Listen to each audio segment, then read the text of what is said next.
जी बिस्मिल्लाहिर्रहमानिर्रहीम। अस्सलाम वालेकुम। आप मेरा यूट्यूब चैनल देख रहे हैं। Welcome to my YouTube channel. Students, जैसा कि आप जानते हैं कि जीएचक्यू जनरल हेडक्वार्टर आर्मी के बारे में वैकेंसीज अनाउंस हुई थी। बहुत बड़ी अपॉर्चुनिटीज़ थी, सिविलियंस के लिए अपॉर्चुनिटीज़ थी।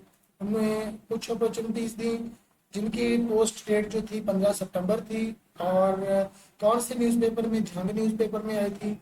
जॉब न्यू के लोकेशन जो है उसकी रावलपिंडी थी, ठीक है ना। उसकी डेडलाइन जो थी वो भी निकल गई है, 29 सितंबर थी उसकी लास्ट डेट। और उसकी जो पे पोस्ट थी, अवेलेबल पोस्ट थी, सबसे पहले हमारी सबसे बड़ी पोस्ट है वो थी असिस्टेंट की। असिस्टेंट की पोस्ट थी, उसके बाद थी स्टैटिस्टिकल असिस्टेंट। असिस्टेंट की पोस्ट थी BS 15 15वें स्केल की पोस्ट थी। और स्टैटिस्टिकल असिस्टेंट जो है BS 14 14वें स्केल की पोस्ट। उसके बाद स्टेनोटाइपिस्ट, ये पोस्ट अलग थी। और सिविलियन एसोसिएट इंजीनियर था, डाटा एंट्री ऑपरेटर थी, यूडीसी थी, असिस्टेंट कैमरामैन था, फोटोग्राफर थी, टेक्नीशियन थी, एलडीसी थी, ड्राफ्टमैन था, टेक्नीशियन एक्सरे मशीन था और प्रूफ रीडर था। Assistant store keeper, junior draughtsman और इसके अलावा टेक्नीशियन जनरेटर भी और मैकेनिक भी इसमें शामिल है। ये तमाम पोस्टें जो हैं ये सिविलियन पोस्टें हैं। यूनिफॉर्म से इनका कोई ताल्लुक नहीं होता और ये बहुत ही अच्छी अपॉर्चुनिटी है पाकिस्तान आर्मी की तरफ से जो अनाउंस हुई थी। इनमें सबसे जो एलिजिबल पोस्ट है जिनमें बहुत सारे बच्चे अप्लाई करते हैं वो थी असिस्टेंट की पोस्ट। पाकिस्तान में बहुत सारे बच्चे ग्रेजुएट हैं। ग्रेजुएट होने के बावजूद वहाँ पर उनको जॉब्स की ऑफर नहीं आती, जॉब्स नहीं मिलती। बहुत सारे बच्चे बेरोजगार हैं, अनएम्प्लॉयमेंट के शिकार हैं, जिनकी वजह से पाकिस्तान जो है बहुत ही डाउन टू अर्थ जा रहा है। तो पाकिस्तान में जॉब्स का क्राइटेरिया देखते हुए बहुत सारे बच्चे इस असिस्टेंट की पोस्ट को ग्रैब करना चाहते हैं। असिस्टेंट की पोस्ट में क्या है, इसका जो सिलेबस है वो हम डिस्कस करेंगे। सबसे पहले जो इसका सिलेबस है जी वो है इंग्लिश। इसके सिलेबस में इंग्लिश जो है, इंग्लिश हमारी जो है वो 30 मार्क्स की आएगी। 30 मार्क्स का जो हमारा पेपर है वो इंग्लिश में से ही आएगा। इंग्लिश में क्या होगा कि ट्रांसलेशन होगी, ट्रांसलेशन टू उर्दू होगी, ट्रांसलेशन टू इंग्लिश होगी, translation to English to Urdu और ट्रांसलेशन उर्दू टू इंग्लिश। दोनों ही सिलसिले में आपसे वो क्वेश्चन पूछ सकता है। और इसके बाद मिस स्पेलिंग होंगे, प्रपोजिशन होंगी और फ्रेजेस होंगे, इडियम्स होंगे, सिनोनिम्स होंगे और एंटोनिम्स भी हो सकती हैं। यहाँ पर बहुत सारे बच्चों का क्वेश्चन दिया आता है कि सर हम जब पेपर देंगे तो हमारा पेपर इजी होगा, क्या हमारा पेपर मुश्किल होगा? बच्चे, इजी और मुश्किल का कॉन्सेप्ट जो है ये आप लोगों के अपने माइंड लेवल पे होता है। जब आप पेपर देने जाते हो तो आप अपने आप को, अपने माइंड लेवल को इतना जो है कैपेबल बना के जाओ कि आपको कोई भी क्वेश्चन जो पूछे आप उसका सूटेबल आंसर उससे जो है वो बना सको। लाइक अभी देखे ना कि एक क्वेश्चन है, ये सिनोनिम्स में से भी क्वेश्चन आ जाता है, एंटोनिम्स में से कुछ आ जाता है। आप क्वेश्चन जो है एंटोनिम्स और सिनोनिम्स याद करने थोड़े से मुश्किल होते हैं।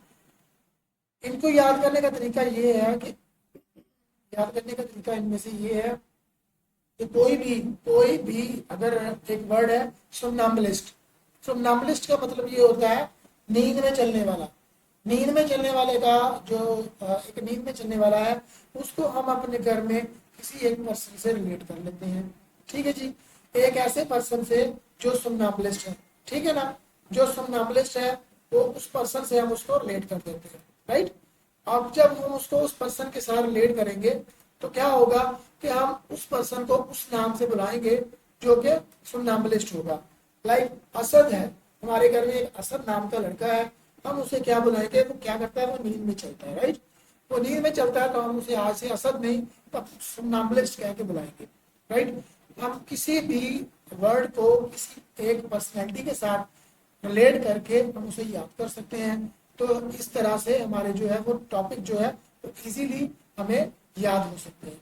ठीक है जी, इसके बाद ये हमारा 30 मार्क्स का पेपर इसमें से आएगा। हमारा 30 मार्क्स का पेपर जो है इसमें से आ सकता है, ठीक है जी। और उसके बाद हमारी एब्रीवेशन आती है। जीके की एब्रीवेशन क्या होती है? General knowledge. अब जनरल नॉलेज में बहुत सारी एब्रीवेशन हो सकती हैं, ठीक है। जैसे कि सिविल हॉस्पिटल जो है हमारा DHQ, ठीक है ना। डिस्ट्रिक्ट हेडक्वार्टर, डिस्ट्रिक्ट हेडक्वार्टर जो हमारा हॉस्पिटल है सिविल हॉस्पिटल उसे हम डिस्ट्रिक्ट हेडक्वार्टर हॉस्पिटल बोलते हैं, ठीक है जी, डिस्ट्रिक्ट हॉस्पिटल हेडक्वार्टर, राइट। तो इसी तरह एब्रिविएशन जो है, जिसमें कंप्यूटर की एब्रिविएशन है, लाइक सीपीयू हो गया, सीपीयू सेंट्रल प्रोसेसिंग यूनिट, रोम, रोम क्या होती है, जो स्टोरेज हमारे पास होती है, रैम क्या होती है, रैंडम एक्सेस मेमोरी, रोम क्या होती है, रीड ओनली मेमोरी, वो मेमोरी जो हम सिर्फ रीड कर सकते हैं, रैंडम एक्सेस मेमोरी उसमें जो जिस पे हमारा प्रोसेसर चलता है, राइट। कंप्यूटर का प्रोसेसर हो सकता है, मोबाइल का प्रोसेसर हो सकता है, एनीवन एल्स, ठीक है ना। यूएसबी हो गई, यूनिवर्सल स्टोरेज बस, राइट। तो इस तरह के जो हमारे पास ये हमारे पास आ रहे हैं ना, ये जो हमारे पास ये एब्रीवेशन है, राइट, ये एब्रीवेशन जो है, ये हमारे पास एब्रीवेशन है, इनके जो कितने मार्क्स हमारे पास अनाउंस होंगे, कितने मार्क्स का पेपर हमें आएगा, तो हमें 5 मार्क्स का पेपर आएगा, ठीक। हमें इसमें से हमने 5 मार्क्स जो है वो लेने हैं, राइट। इसके बाद हमारे पास इस्लामिक स्टडीज है, इस्लामिक स्टडीज भी इजी है, 5 मार्क्स का पेपर होगा इसमें से, ठीक है ना। इस्लामिक स्टडीज में से 5 मार्क्स का पेपर होगा, राइट। जब हम 5 मार्क्स का पेपर में से जैसे कि कोई भी एक क्वेश्चन ले लें, कुरान पाक में सूरह नूह जो है वो कौन से पारे में है, ठीक है ना, इस तरह के क्वेश्चन जो है, या कुरान पाक के कितने रुकू हैं, या यूनुस अलैहिस्सलाम को मछली के पेट में कितने दिन जो है अल्लाह ताला ने रखा, राइट, इस तरह के सवाल, राइट। तो इसके बाद जनरल नॉलेज और करंट अफेयर्स, जनरल नॉलेज और करंट अफेयर्स जो है हमारे पास वो बहुत ही इजी भी हो सकते हैं, बहुत ही डिफिकल्ट भी हो सकते हैं, क्योंकि जनरल नॉलेज जो होती है ये जितना हम उसको पढ़ सकें, जितना हम स्टडी कर सकते हैं वो उतना ही कम होता है। ये एक BS15 यानी 15वें ग्रेड की जॉब है, तो इसके लिए जनरल नॉलेज थोड़ी सी ज़्यादा जो है इन्हांस करनी पड़ेगी बंदे को, कि वो अपनी जनरल नॉलेज को कैसे इन्हांस करता है। करंट अफेयर्स जो है, हमारे सियासत के अफेयर्स जो हैं, कि कौन से दिन में जो हमारे कैबिनेट के मेंबर हैं वो कब बने थे, राइट, हमारी नेशनल असेंबली कब बनी थी, और उसके अलावा इमरान खान जब इस्तांबुल कब गए थे, अफगानिस्तान का दौरा कब किया था, इस तरह की जो क्वेश्चंस हैं, जो हमारे इंटरनेशनल जो फॉरेन पर्सनैलिटीज़ हैं, ठीक है, तो उनके बारे में डिस्कस की जा सकती है, उनके बारे में पूछा जा सकता है, या फिर इंटरनेशनल अफेयर्स में पूछा जा सकता है कि न्यूजीलैंड के 40वें वज़ीर आज़म का नाम क्या है, ठीक है ना, कौन सा है, बराक ओबामा कितनी बार जो है सदर बने अमेरिका के, ठीक है ना। इस तरह के जो है हमारे पास क्वेश्चंस हैं वो पूछ सकता है, राइट। उसके बाद बारी आती है जॉब्स रेलिवेंट। जॉब्स रेलिवेंट जो होता है ना, जॉब्स में जो है वो जॉब्स में जो है ना, जॉब्स के रेलिवेंट जो, ठीक है ना, वो ये देखिए, ये जो है ना, ये चीज, ठीक है ना, ये शॉर्टकट की Word, Excel and PowerPoint, इन चीजों को जब हम इन चीजों को कवर कर लेंगे ना, देन सोने पे सुहागा, ठीक है ना। अगर हम ये चीजें कवर करेंगे तो हम बिल्कुल ही अपना पेपर पे कमांड हासिल कर सकेंगे, अपने कंप्यूटर पे कमांड हासिल कर सकेंगे। लेकिन लेकिन लेकिन लेकिन द थिंग इज कि यहाँ पर अगर हम इन शॉर्टकट कीज को अगर हम जान लेते हैं तो हमारा पेपर जो है वो इजीली सॉल्व हो सकता है। अगर हम ये शॉर्टकट की हमें वैसे ही पता हो, ठीक है ना। एक तो होता है ना पेपर, जो हमारा रिटन पेपर होना है, वो कितने मार्क्स का होगा, राइट। हमारा जो रिटन पेपर है वो 5 मार्क्स का आएगा, सिर्फ कंप्यूटर में से हमें 5 मार्क्स का पेपर जो है वो आएगा, राइट।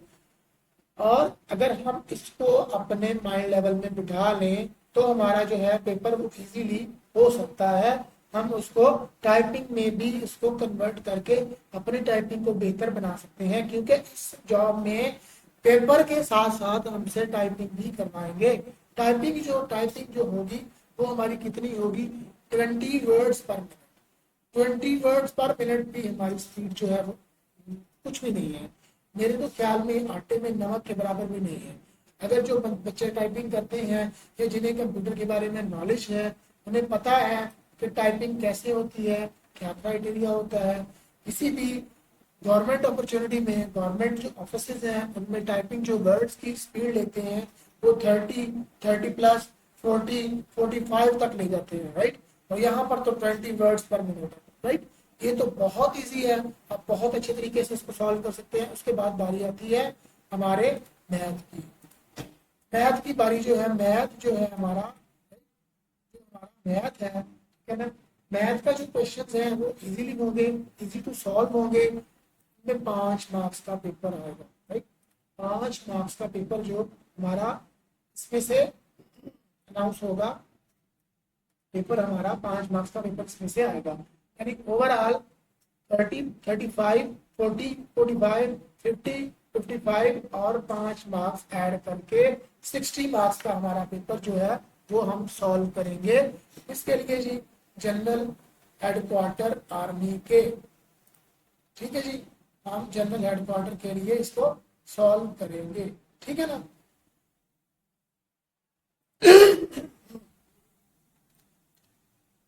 इसके बाद ये तो हो गया असिस्टेंट का सिलेबस, राइट।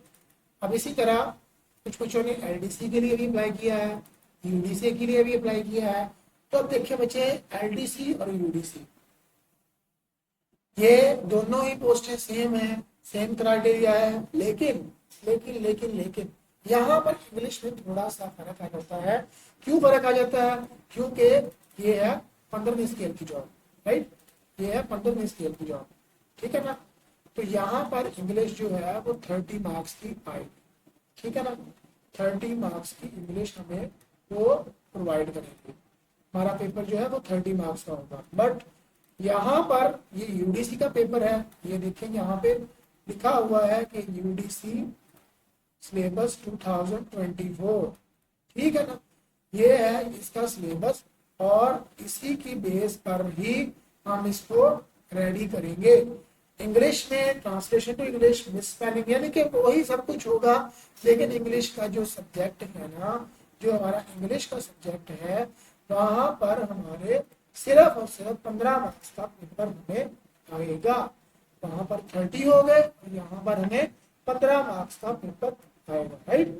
उसके बाद हमारी बारी आती है जी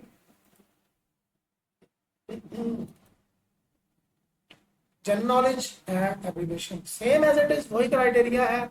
आप यहाँ पे कंफ्यूज ना हो जाएं कि हम असिस्टेंट की तैयारी कैसे करें या यूडीसी और एलडीसी की तैयारी कैसे करें, राइट। तो ये सारा क्राइटेरिया सेम है। ये सारे के सारे नोट्स आपको मिल जाएंगे। आप हमारे साथ कनेक्टेड रहें और इसके अलावा किसी तरह की और आपको परेशानी हो, कुछ पूछना हो, दिए गए व्हाट्सएप नंबर पे आप रब्ता कर सकते हैं। तब तक के लिए अल्लाह हाफिज, अपना दुआओं में याद रखें।